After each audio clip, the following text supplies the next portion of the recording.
79 AD, the year of the eruption of Mount Vesuvius.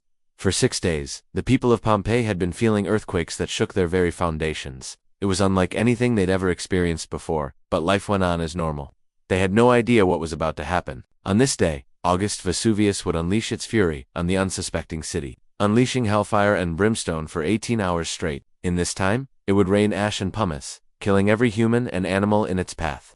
Entire forests would be wiped away as the pyroclastic flow raced down the mountain at 100 kilometers an hour.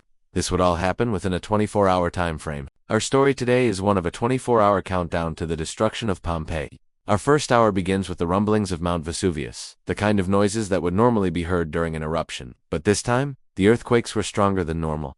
Surely something big was about to happen.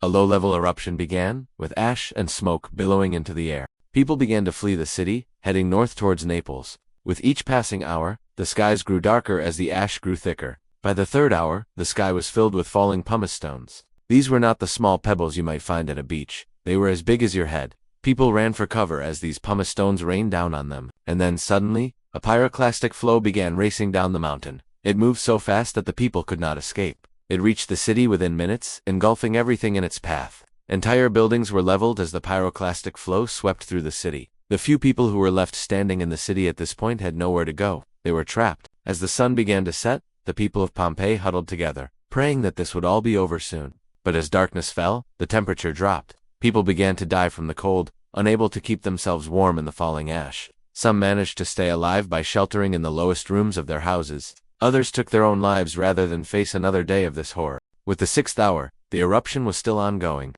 People were still dying. And then suddenly, a wall collapsed, burying those who had sought shelter inside.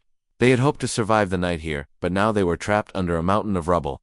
By the 12th hour, the eruption was at its peak. The pyroclastic flow was now moving at 100 kilometers an hour. It was hot enough to burn flesh off bones. Anything that didn't get burnt to death was crushed to death by the pumice stones that were raining down from the sky. The heat was so intense that it baked the city like a pizza. And then with the 18th hour, the eruption began to slow down.